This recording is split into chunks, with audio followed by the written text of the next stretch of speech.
Going live, and we're live. Are we live? It says that we're live. Hello, welcome to Pillage Overload.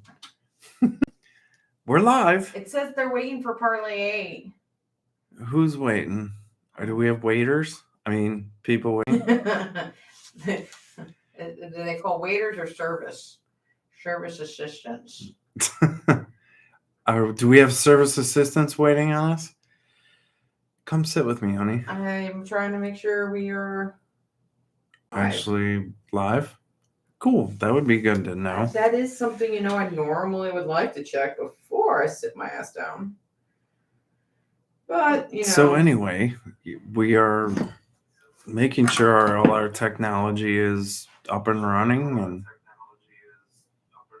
which it sounds like it is. And bingo was his name. Oh, I don't know whose name you're referring to, Jesse. Hi, Jesse. McChuggers. I forgot what we named him. Chuggy McChuggerson. I don't know. It's going to change every week. So why don't we just accept the fact I think it's this Arrr. We can just call him whatever we want. Chuggy McChuggerson. Hello. Yeah, it works. We were just I'm not going to sit my ass down until I know the volume is working. And we're all good. So and Chuggy McChuggerson has his bottle of Cruzon. Cruzon, which chugging. Was a challenge to get this week. I guess we'll jump right into the hashtag drink more rum. Because I freaking need it after today. It's been a good amount of it up here right now. So last week we drew this drink, and if you guys remember, it's called Caribbean iced tea. I'm going to call this Caribbean ice water. Yeah. Because that does not look like tea. It says they use white rum. Why would you can't make it look like tea if you're using white rum? It says light rum, but we don't have light rum. Light rum is white rum. If you go reading it, it's just whatever. So light rum, citrus rum, mango rum, gin, vodka. Funny story is figure that one out. We got cruising. And by the way, we are not spokespeople of cruising. It just happens to be what we got. They're not sponsoring. They're not sponsoring us. We're not half this encouraged. Drink is their rum. A fifth good of amount of a quarter. Just go with anyway, half. All right, we'll go with that. So, but the citrus and the mango. Fun story isn't anywhere around where we live on Southside. We had to hunt for that stuff. And it's funny when you were like, oh yeah, it's here. Well, I happen to have to go up to the city today because of a work event, which is why that's a story in itself, why I was running around and Let me get my feet up here so I don't bug you. I just your knee feels so great in my thigh. But hello, Michael. Hello, matey. So I happened to be up there for a work event, and I swung in, and I got the rum we needed, and we had no issues with getting the citrus and the mango, but gin. We're not 007 here. Yeah, shaken, not stirred. We don't drink. We don't drink gin. So I got the little guys. I got 2 little bottles of it. We went airplane mode. Because it's only a half ounce of gin in these, and it was 1.5 ounces in those bottles. So if we get another drink in the book, hey, are we drawing that first, or are we drinking first? No, we're gonna drink first. We normally drink first, don't we? Let's drink first. So this is Caribbean iced tea, which we're gonna Caribbean, whichever way you want to say it. We're calling it water. So. I'm water. Scared. I'm really scared. Crystal clear. I'm scared to try this.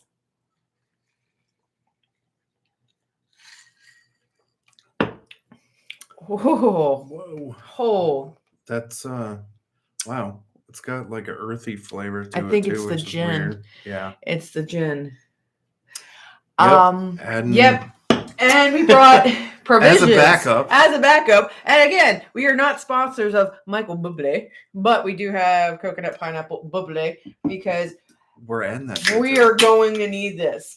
This is 3 ounces of alcohol. So it's not horrible, but it definitely isn't a drink I would be like, I'm getting that. Next time I go into the store and the bar. Well, if you want to get right away. It doesn't taste like tea. I can tell you that. No. Looks like pure water or pure rubbing alcohol. I think pure rubbing alcohol is It probably... tastes more like rubbing alcohol. I think it's probably a like really water. good But I think moonshine. adding some of this to it would probably help. Speed drunk drink. Yeah. Oh, really? Oh, yeah. Mm-hmm. There's a whole lot of alcohol in this drink. That's better.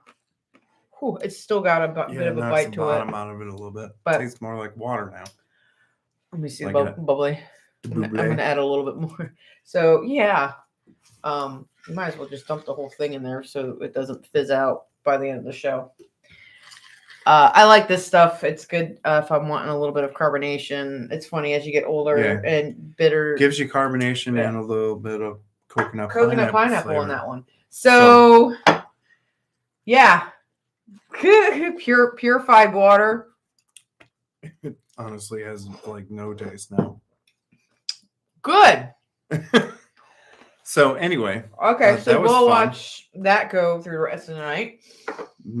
I'm not really. I'm going to be sipping that like. I'm on the fence on this one. I'm not going to recommend it, but it's not horrible. So out of the drinks we've had so far this week, pirate beverage to imbibe before the raid, you need liquid courage. This is a liquid courage drink. So far, I think the banana daiquiri was good. The bushwhacker drink, I think, so far is my favorite that we've had. That was a really good drink. That was a good one. We're gonna have to rate these, but when we finish the season, should we give it a number, like 1 to 10? 10 being best, 1 being. Well, I was thinking maybe at the end of the season we go look at the 10 drinks and we rank them. Well, let's rank it tonight, so we can replay and remember. Yeah, we need to put this on record for tonight. I give it a 5.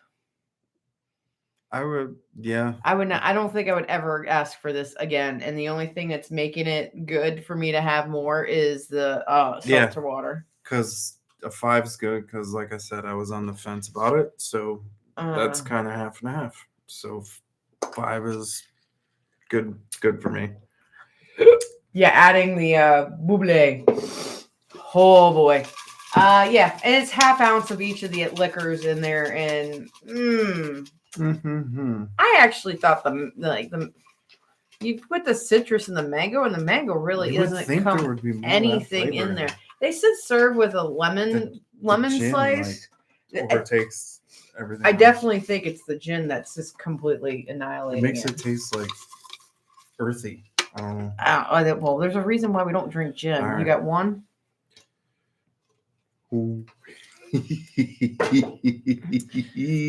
What? Bahama Mama. Is it really? Yeah. Hey, this might be the I know we're gonna like that drink. That's gonna be hopefully they'll have some crazy version in there of it, but rum, pineapple juice, cherry brandy, orange juice, which we do have, and powdered sugar. What? Okay, that's different. Yeah. Powdered sugar. Okay. I've never heard of Bahama Mama with powdered sugar. Interesting. I want Angel's Hell. That's a drink over here. It's going to be a sweet drink. It is. Thankfully, we got our alternative sugar. Do we still have that cherry stuff from the other drink that we made? Cherry. You just talking about cherries? Yeah. No, didn't we use like cherry juice for something? Cherry juice. Yeah, from cherries. This is cherry brandy. Oh. Wade! We want you to try a brandy. We're not going to find. Yeah. We'll have to find a good substitute. We got brandy. Yeah, but we'll put a little bit of cherry juice in with brandy. We'll call it good. Right. And the only reason why we have brandy in this house is because I cook with it. So, because I know most of you are like, but Lashing, you don't like whiskey and brandy and all those things. You're right, I don't. It's one of the only things that's allowed in the house. We'll make our own. How about that? We'll make our own. We'll do that. Oh, we got the cups up here too. Do you want to talk about those?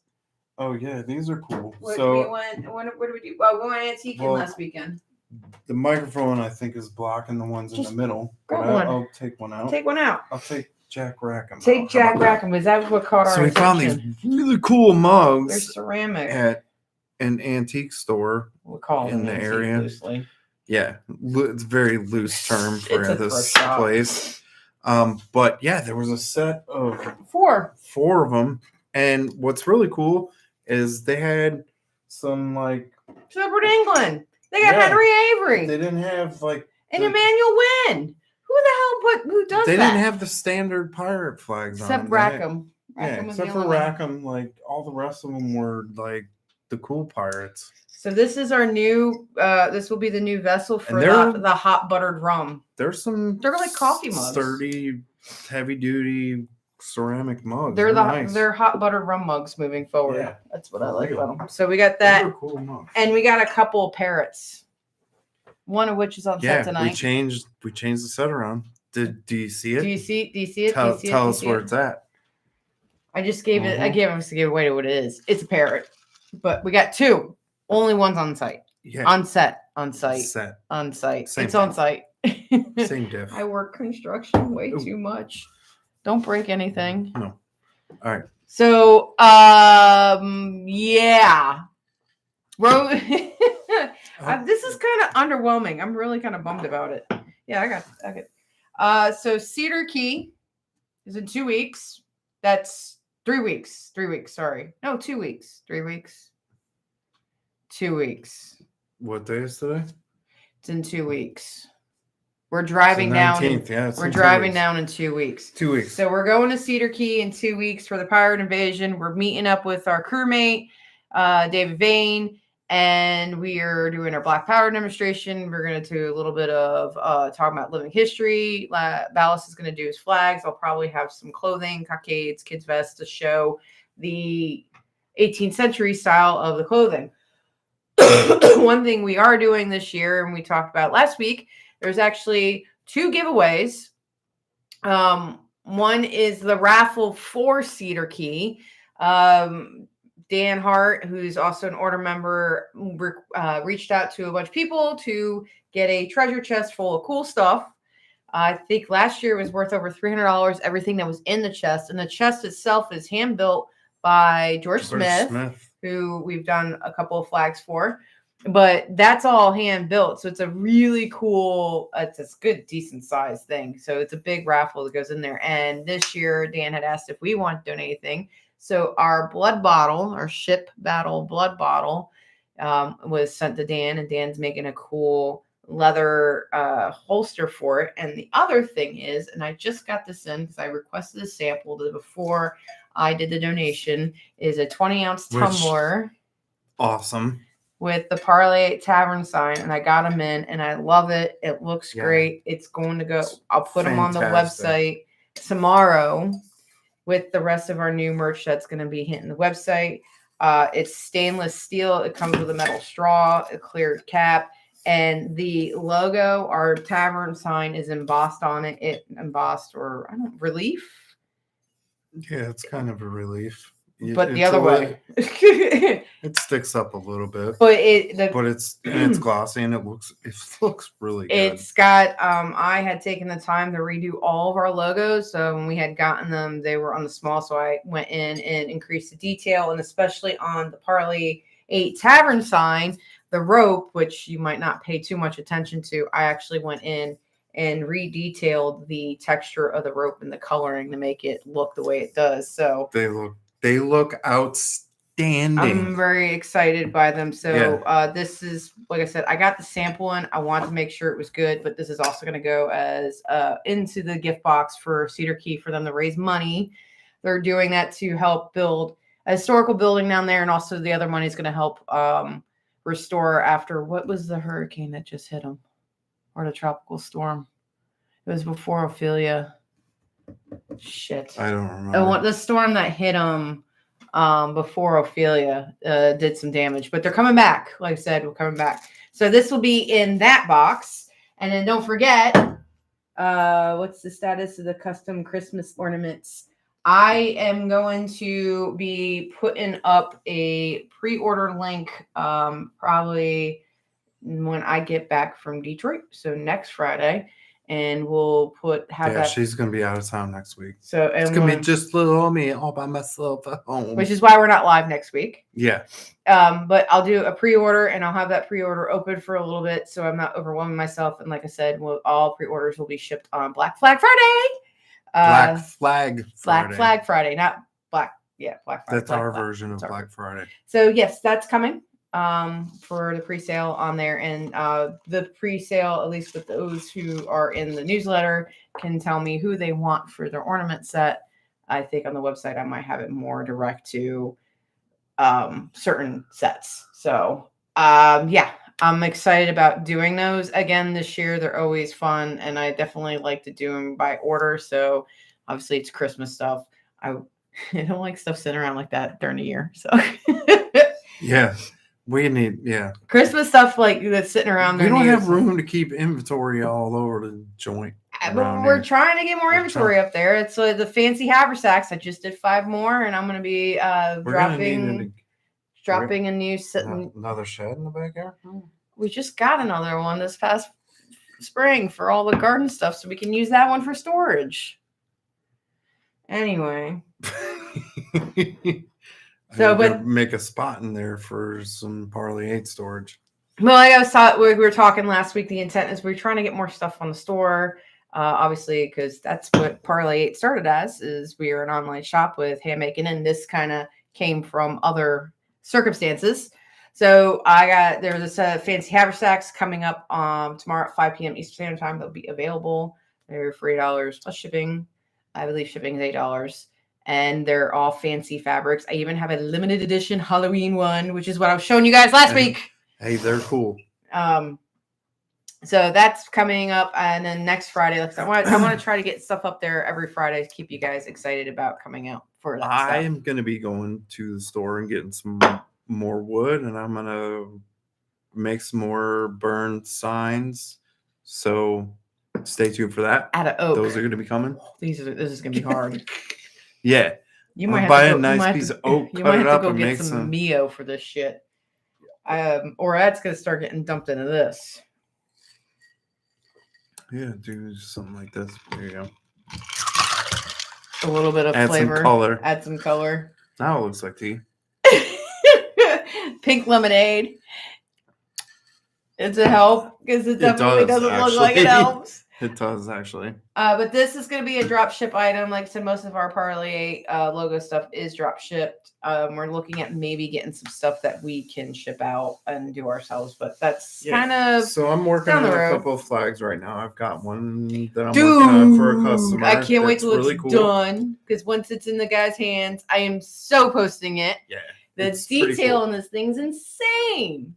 And even the next one I'm going to work on, if that turns out anything like what this one did, it's going to be awesome. And so after I get done with that, like I said, I'm going to be working on the signs, cutting up some wood, making some burn signs.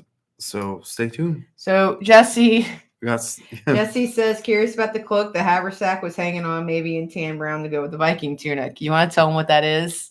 It's not exactly what you think it is, Jesse. Yeah, Jesse, that is actually a Halloween decoration that's out in the front yard.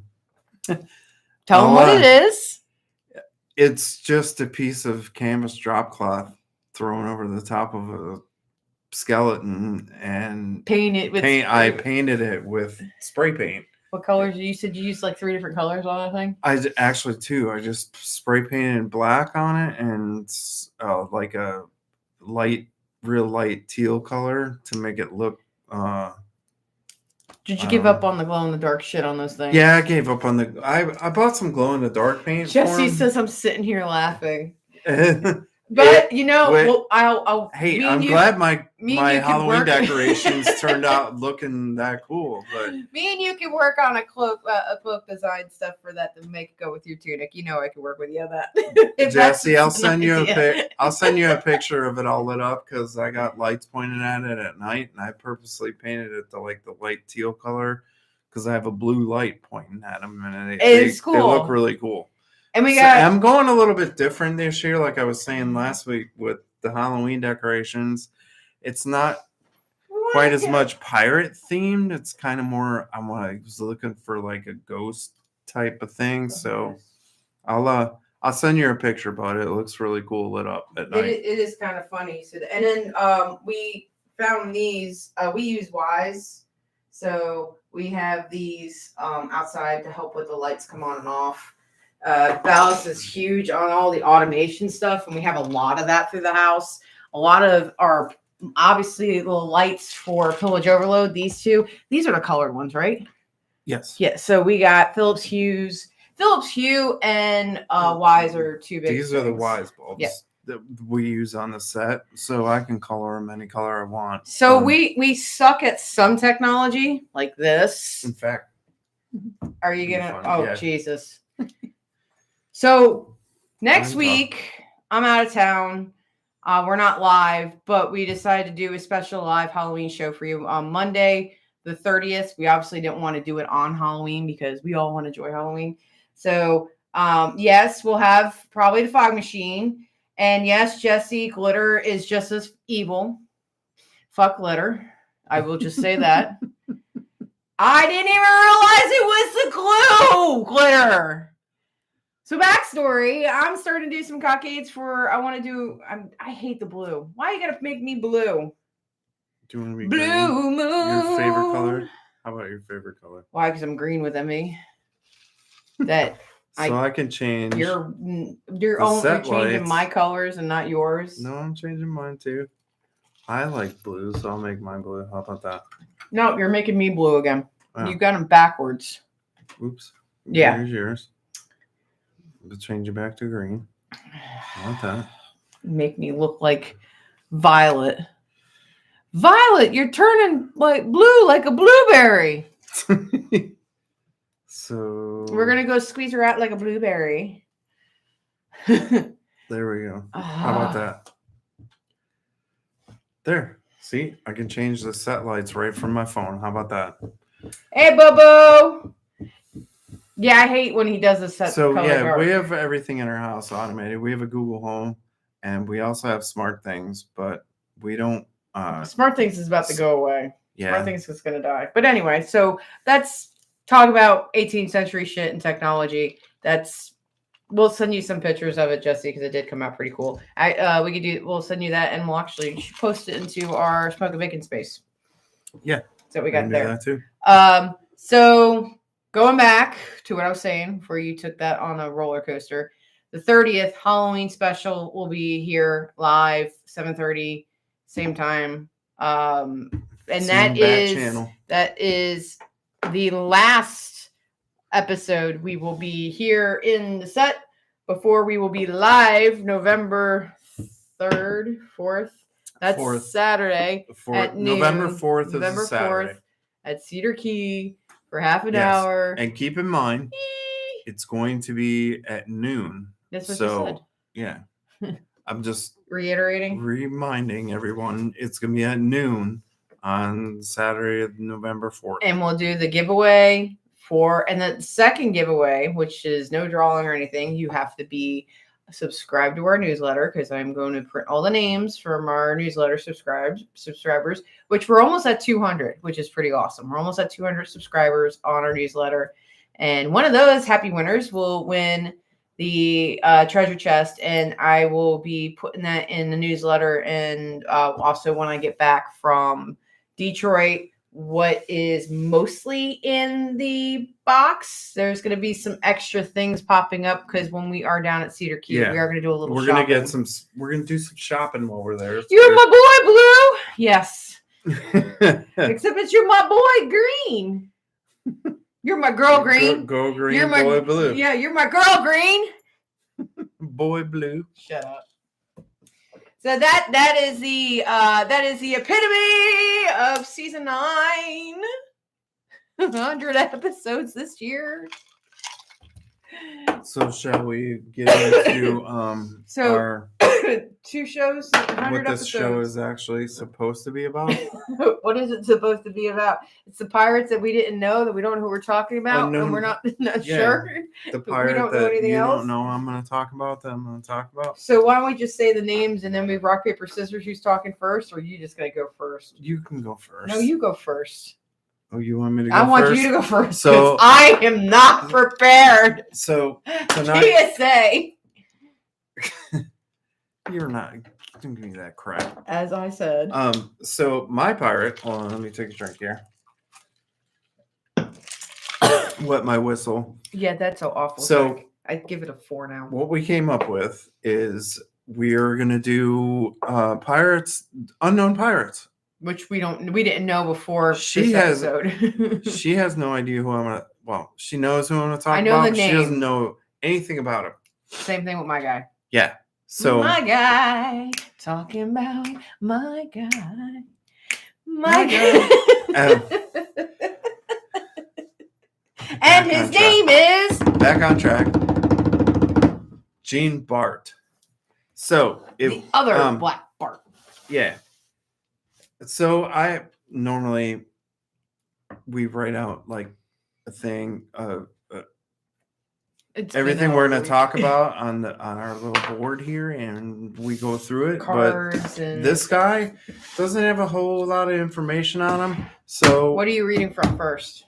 I'm reading from this book, which we've shown before when we talked about books on our other episode about books. Well, we talk about a lot of our resources. It's a good resource. So my resource is coming from this one. It's called Pirates. It's like this big coffee table book. It's really cool. Swashbuckling journey across the 7 seas. It's by Marco Carini and Flora McCallum. I don't know why I did a whipping noise with that. It just it just sounded right.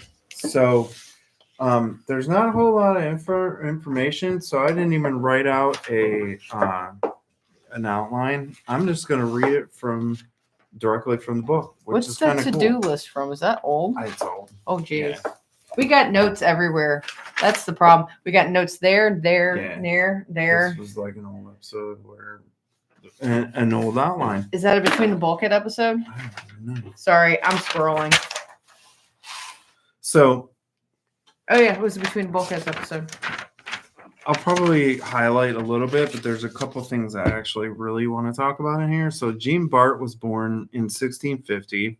And he died in 1702. So he's first round Golden Age. Yeah, he was in the era of like Henry Avery and Morgan.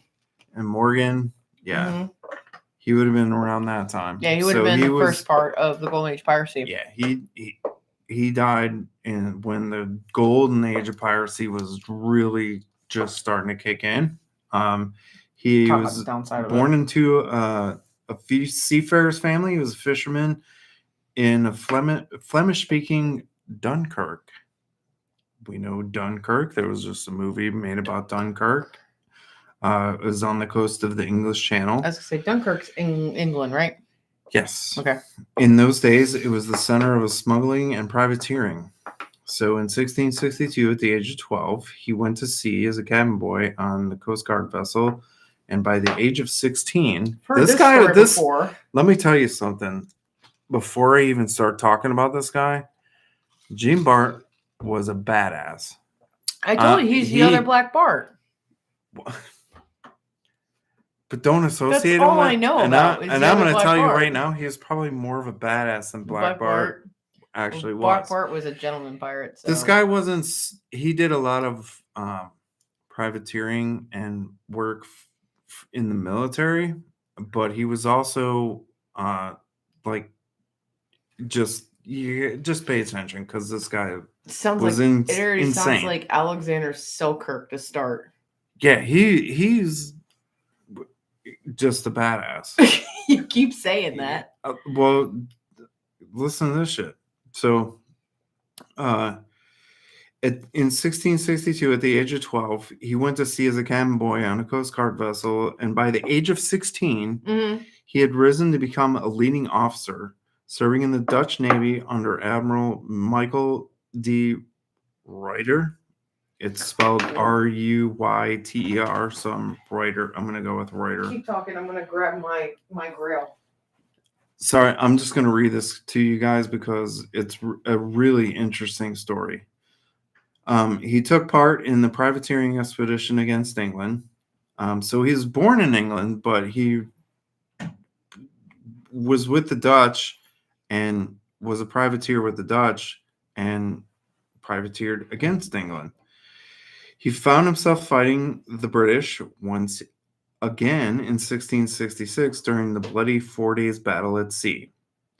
In 1672, the French and English joined forces in declaring war against Holland. So, there you go. And Jean Bart returned to France. So, keep that in mind. Remember France. France! Where, armed with the appropriate royal license, he took command of a privateer. By the time peace was declared in 1678, he had attacked and captured, are you ready? Sure. 81 vessels. Holy shit. Yeah. And how old was he at that point? Did they say? Like in 1666 was when the war, he did the 4 days battle. Which is why 1662 was when he was 16 and took 62, he was no 16. I'm sorry, that was when he was 12. So at 16, 62 if he was 12, so 16 would be 66. 16, 66. yes, Okay. so he would have been, Give me the year of the next one. 62 to 66. Yeah. He would have been how old in 66? 16. 16. Which So we just said. in 72. 72 says additional 6, so he's 22. So he's 22. This is when he's 22. The French and the English joined forces and declared war against Holland, and Jean Bart returned to France, where so he's 22 at this time, armed with the appropriate royal license. He took command of a privateer. By that time, peace was declared in 1678.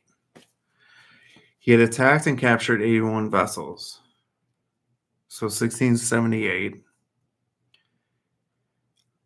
On the basis of this success, he was offered the opportunity to serve as lieutenant in the French Navy, a privileged position otherwise available only to men of noble birth.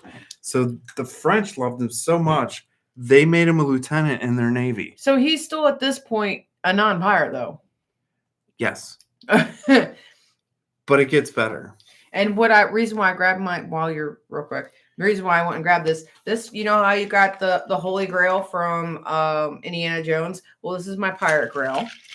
I have all the goodies in here, and I wanted to grab because it was the wars that when you're talking about the Dutch, and you're talking about 1678 was peace. That was the third. Let me just reiterate that the third Anglo-Dutch War was from 1672 to 1674. So I'm assuming what it is with England, because the Dutch. Well, first off, England was fighting with everybody. What is wrong? So by this time, he was with the French. Right. This is when they made him a lieutenant in the French Navy. Gotcha. A privileged position otherwise available only to men of noble birth. Right. So the French loved him so much, they made him a lieutenant in their Navy. Yes. 1688. When France once again declared war on Holland, Bart was given command. So now he's in command of a fleet consisting of warships and privateers. A year later, 1689, he was taken prisoner by the English, who were now allied with Holland. He and 20 other sailors managed to escape from the English port of Plymouth in a stolen rowboat. After 3 days of rowing across the English Channel, they reached St. Malo on the coast of Brittany. So this motherfucker was escaped the English, rowed across the English Channel to Brittany. It just you start talking about these guys here and what they did, and just the time frame of it all. I mean, you think about what John Paul Jones did with going into what was it, Yorktown, or was it Yorktown? New York, and putting stakes in the touch holes of the cannons so they couldn't fire them. So think about it now. He died in 1702. Mm-hmm. We're now up to 1690. So right? he's still okay. He did all so this. That's 70. So 70s, he would have been in his 20s. 80s would have been 30s. 90s, he's in his 40s. So in the 1690s, Math. he's in his 40s, right? He had been ennobled by Louis the 14th as a reward for his services. Mm-hmm. So basically, they made him a noble. The French made him a Well, noble. you said if he couldn't, he can't. The position of captain is only given to noblemen, so it makes sense that they would do that. They would finish. So after he did this rowboat shit across the English Channel, he's excited. He got ennobled by Louis XIV as a reward for his services, managed to slip through the English blockade of the port of Dunkirk, captured, wait for it, 25 British merchant ships. Still not a pirate, though.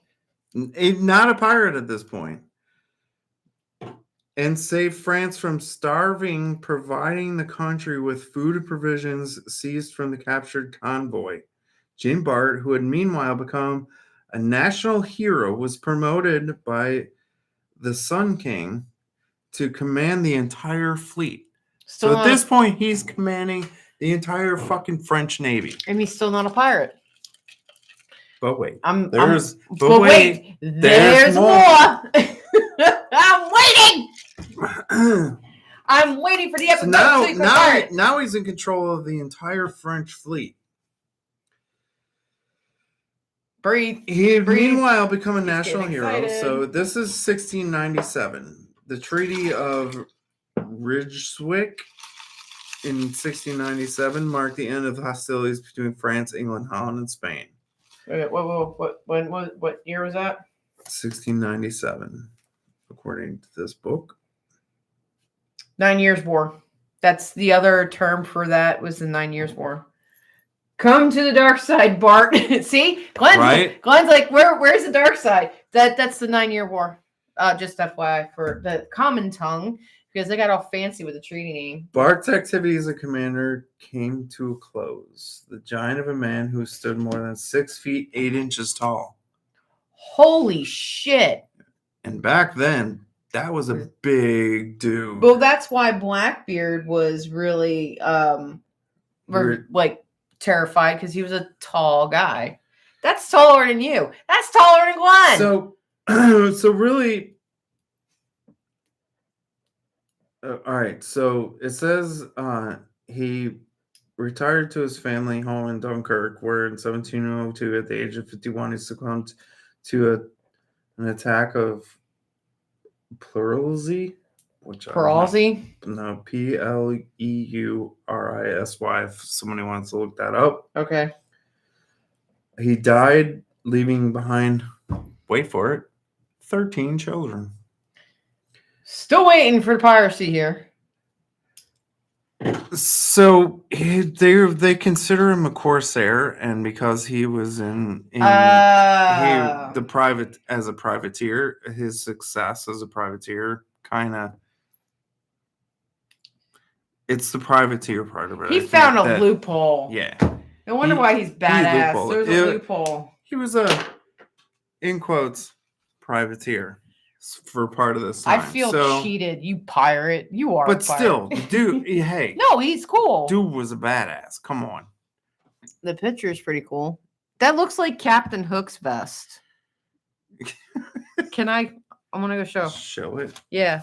So Captain Hook from Hook with Robin Williams and what's his name? Who played Hook? Dennis Hoffman. Oh. No, not Dennis. No, not Anyway. Dustin Hoffman. Dustin Hoffman. Hey, I got the DNA right. So that is a picture of him in the book, and if you look at the vest, it kind of looks like the Hook from The vest from Hook. The vest from Hook. But the vest from Hook is blue and not red, but it's still the same. I wonder if that's where they got the influence from. I mean, even though he wasn't like completely piratical, this guy was. Look, did you know who Gene Bart was? I didn't know who he was. I guess it's we call John Paul Jones really wasn't technically a pirate. Yeah. We call him a pirate because the English called him a pirate, and we Americans call him a hero. So, like, I get it. I get it. Yeah, I'm just picking. Depending on the war you're in,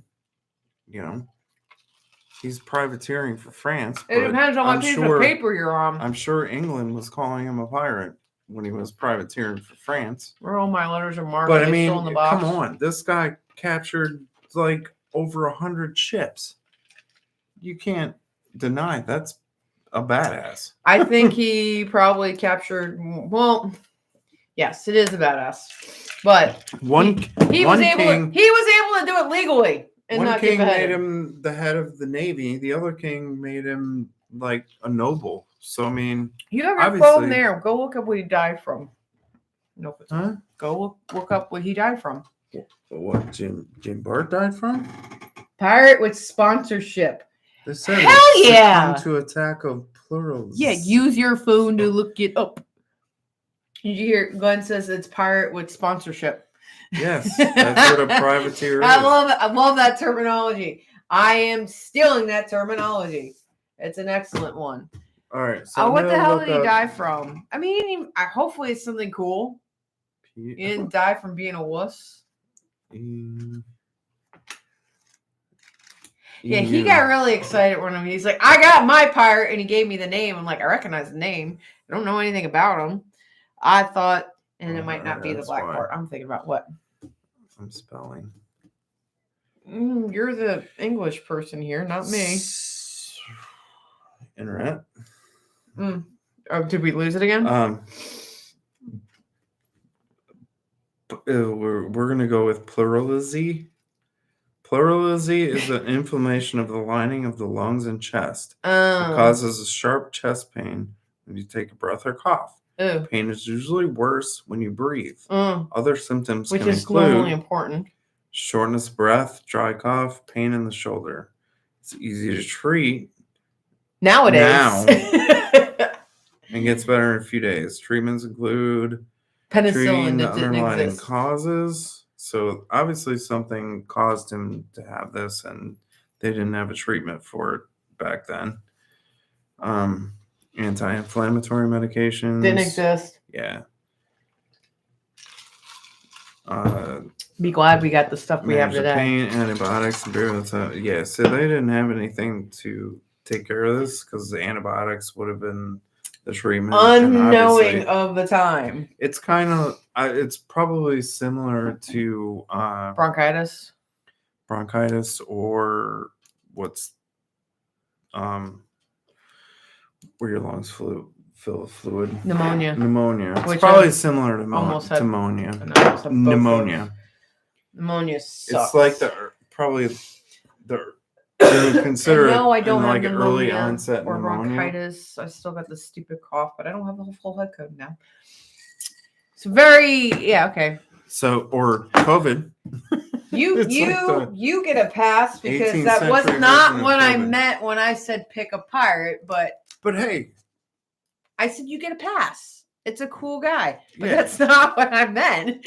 But I mean, trying to find pirates that you don't know in the golden age of piracy is that's what I'm trying. That's why I don't even bother with sticking with one. And I wasn't about to dig through 50 books to try and find somebody.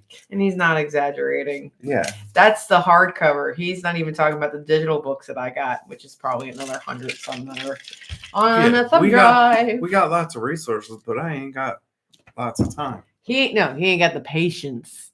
Or the patience. That's why I do the reading. I direct him where to read. If he has a book, he'll read. But he likes doing the visual. Like he'll watch a lot of the YouTube channels. Other people are talking about these pirates, which is cool because. And I can't play a video for you guys. So no, but I thought that was cool. It was cool. But what I was to say is that the research you do with the YouTube videos as well as what you did this week, I like it because it'd be like something I'm reading and we're watching the show. I'm like, oh yeah, I read that. And then like, oh wait, I never heard of that. Like, oh yeah. Oh wait, that does not make any sense. So that was Ballast's pick. Mine was is a pirate, labeled a pirate, said to be a pirate, and actually he was a pirate to the English, not to the French. Yes, I know. Careful, you're dripping on the book. So I was gonna talk about John Gow. I just like to say Gow. John Gow, which is interesting, is you picked an English pirate, privateer. Well, he was born in England, yes. Yes. John Gow is Scottish. Imagine that. He was born in Wick, Scotland, and they actually called him the Orkney pirate. And the reason why I laugh with the Orkney is John Carter is one of my favorite. I love that movie and the whole idea and the original books. I actually tried reading them, but it was a very interesting read compared to the movies. And it's one of those movies that were just totally underrated, and they could have done so well with them, but Disney sucks and just gave up. Anyway, so that's the part that caught my attention, is he was called the Orkney pirate. He was born around 1698, so he would have been considered in the Golden Age piracy, and he died in 1725. And the two books that I found him in, because he is not a popular pirate, is A Gross of Pirates by Terry Breverton. So it's from Alfie the Shield Mating to Afween the Big Mouth. Huh? It's basically a glossary of pirates. So I knew he would be in here. And I think this is actually the book I went to when I was looking for a pirate to talk about. So this is where they called him the Orkney pirate. And Daniel Defoe, who we have talked about on the show before, with Alexander Selkirk and that whole item, is actually the one who wrote a pamphlet. Because remember back then when these guys wrote stories, Daniel Defoe is in this book too. Hey, he would be in that, because Daniel Defoe was one of those guys who was around mutinies, which is the irony of what. Just happened to be there. He just happened to be there for all these mutinies, but really didn't partake. He was just following the leader. Yeah. Following the leader. Following the leader wherever he might go. Yeah. He's the I didn't inhale pirate. I didn't inhale pirate. And then the other book that he is in that I found him is Under the Black Flag by David Courtney, who is another really good book. Pirate Republic and this one are probably one of my two favorite books from reading about piracy. David Courtney has got a bunch of books. I haven't finished reading his one about yeah, you see this the Pirate Hunter. And a lot of pirate documentaries too. Who went down to deal with Nassau? Woodes Rogers. Rogers. So he also did a book on Woodes Rogers. So, but just like the beginning of his story and Alexander Selkirk, John Gow, seafaring family, did the whole thing, was merchant, joined military, was brought into the military and all that, young captain. And then on the ship that he was on, basically the captain really pissed everybody off. And he was mutinied upon. They were not being fed appropriate. Shocker. So was he the captain at the time? He was not a captain. He was just one of the men on board. Part of the crew. But he was part of the crew, but he was a very respected person in the crew. He was a very well-enabled seaman. He was very knowledgeable, had the respect for his peers. So the crew came to him. And the captain was screwing up. Kind of like when we were talking about who were we talking about recently? William Kidd, and we were talking about the one Commodore who couldn't find his way, lost way, Nelson or something like that. Kind of the same idea with this captain. He didn't know his head from his ass. and directions. Wasn't a good navigator. Was not a good navigator. And that's what you need to be on the sea. So so while the captain was talking to a merchant, some of the people on board were basically, while they were doing their chores, being snarky about, man's got to eat to do his chores and all that. And it pissed the captain off to the point where he wanted to take care of the troublemakers and deal something with them. But he was also concerned that they would they would mutiny. So he told his first mate, he's like, all right, let's get all the small arms and lock them in my cabin. And apparently John Gow was one of the ones that the captain trusted. So he's like, I want you to do this. So we told John Gow to help the first mate to bring all the weapons into the cabin. And in the process of doing that, John basically, they had a small contingent of people who were agreeance on this is the mutiny of the captain. So they kind of played that they were going to put him into the captain's quarters and didn't. And basically, so he was kind of like a quartermaster kind of. He wasn't a quartermaster. This is still a private. This is a merchant. He wasn't technically the quartermaster, but kind of had that. The feel of him. He had the feel of that position with the crew. So he, so while they were taking care of the loyalists to the captain, one of them escaped, ran up deck, like they were killing these guys. They were slitting their throats. So one escaped, ran up the deck, alerted the captain, and of course they overthrew the captain. And the next day they were like, all right, those of you who weren't a part of this original mutiny, you're either with us or you can go aboard with them. Of course, everybody stayed with them. So then he became captain and they renamed, and this is the part that kills me. With me? You're without me. With me, without me. So when if you know what movie that's from, tell us in the comments. You know exactly what I'm saying. So the next morning, the rest of the crew were given the option of joining the mutineers and all agreed. Gow was elected captain. James Williams was his first mate. James Williams also, his nickname was merciless and cruel and exorbitant wretch. So they really like this guy. Yeah. So they immediately took him from like whatever he was, kind of a quartermaster position, and elected that as captain.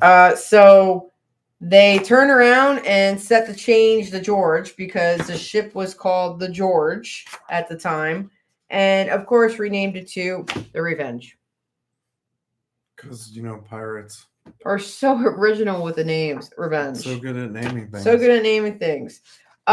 Essentially, that was the beginning of his piracy career, and I think maybe further episodes he would be a good one for us to dig into because he had a really good career of piracy and mutiny. And instead of going to the Caribbean, he wanted to stay or the Caribbean.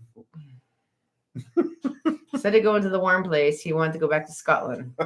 He wanted to pirate off of Scotland. Really? Yeah, he wanted to go and pirate off Scotland. That's probably not a lucrative. No, and it's not really a big thing that everybody was interested about. Not a lucrative endeavor. So fast forward to when he does get captured, because he does get captured. He tries to play off like he's a merchant, and he's wooing said strumpet. But obviously it didn't work. And he wanted a quick death when obviously he was tried, convicted, and he was going to be hanged at the gallows. So, but he wanted a quick death. Mm-hmm. And this goes along with our Pirates Mean Death episode we did last week? Or the week before. He wanted a quick death. He basically is like, I don't want to suffer. When I hang, I just want to die, choke really quickly, blackout, whatever. So when they hanged him, a couple of his followers who were not, I don't know if they were on trial with them or they just were people who adored him or whatever. So when they dropped him and he was hanging there, they came and they basically each grabbed a leg and granked on his ankles so hard they broke the rope. Did he end up dying? He ended up climbing back up and getting rehung. He climbed back up and got rehung. So, like, when we joke about William Kidd, yes. I mean, he had a death. He seriously had a death wish. I don't understand. Like I said, there's probably so much more that we haven't even gotten into with this guy. That is hilarious. But that's the part I was like, really? It's just like our pirates mean death with talking about that. Wait, now back this up a little bit. They have to use some like serious rope to hang people, right? I don't know, like but how do you yank on somebody's ankles and break the rope? William Kidd's rope broke. Well, I'm just wondering if it wasn't the rope that broke, it was the gallows. Like something broke on the gallows. They said the rope. Saying. I know, but it just sounds ridiculous. That the record says the rope broke. The record said William Kidd's rope broke. Yeah. So, and Kidd was hung in 1701. Although they probably didn't. This is 1725, so 24 years between. They probably didn't make rope like they make rope now. I don't think we make rope now like they make it used to. Yeah. It's not all that synthetic shit. Well, you got to think about how wet it is over there. Mold. They had to have made it out of hemp. Hemp isn't weak, I'm just saying. I mean, it is by the River Times. It always rains. It is very moist. It is England. It is England. It is very moist. It's moist in England. That was my pirate in the quick ellipse version of it. Your when you used to go to school and you get to like, I have to read this book. Let me get by the synopsis to know what it was so I could do a book report. The quick ellipse. I think from guess they didn't use the good rope for the hang-ins. Why would you want to waste the good rope on those scallywags? Well, I mean, you got to make sure they die or the rope doesn't break. Apparently you don't, because you just let them hang twice. Well, it was probably sitting out there for like 10 years hanging from the gallows. It's probably the same rope they tried to use on William Kidd 24 years earlier. They're hanging like 10 pirates like at a time. Ush, this is so break. It's like my sewing machine. After a while, I need to replace the needle from use. Right. Well, they were during that time, 1725, because I'm sure Rackham was in. Yeah, but he hung in Port Royal. This is England. I'm just talking about time frame. You're talking about when Rackham and all that. So it was between 1720 and 17. But they use the same rope to hang like 15 pirates. That's what I'm saying. So if you got them in Port Royal and up there, snap. The good rope is for the guests. Bo said bad word. Moist. It is a bad word. At least we don't use the other one. It is about that time too. It is. So I'm glad you guys suffered through that. Yeah. For both of us. Thanks for hanging out. It was a different type of episode. It was a little more educational, this one. I thought it was funny. I was just trying to find humor out of it. John Gow. I wonder if he had gout. It was really cool talking about pirates that privateer not a whole lot of people know about. Hey, Sonny boy. Nice lesson. Thank you. You're welcome. I definitely think I want to do a little bit more on him. And there's other pirates that we can look at, not privateers. French, English pirate. It's all what side of the line you're on. What side of the crap from you. He was a pirate. It's all about what side of the piece of paper. By the way, where are my letters of marque? Did they get destroyed from everything from Harvest? Because they were in the Parlay 8 box. Did you have to throw all the paper away that was in there? Hopefully not. That'd make me sad. Don't spring stuff on me like that. I'm not. So a lot of our stuff got moist. Okay. A lot of stuff got moist. So anyway, next week, Bahama Mama. Yes. Oh, it's not next week. Excuse me. The 30th. Yes. 7:30 Halloween episode with Bahama Mama. We do have Halloween episode Bahama Mama. We're doing Halloween episode Bahama Mama. So that is the last full episode at home. And then I like it. Yeah. I like it. Last full episode here on set. And then, like I said, episode 100, Cedar Key, 30 minutes, possibly longer, depending on how we get. But thank you guys for joining us. If you haven't subscribed, subscribe. We're almost at 150. Please let us hit that button. I love it. It doesn't mean a lot financially. It just makes me feel better that people like us. But anyway, on that note, thank you again, you guys. We love you. Check out the newsletter. Check us out next time. And above all else, you know the drill. Hashtag drink more rum. Good night, everybody. Be safe. Fair winds and following seas.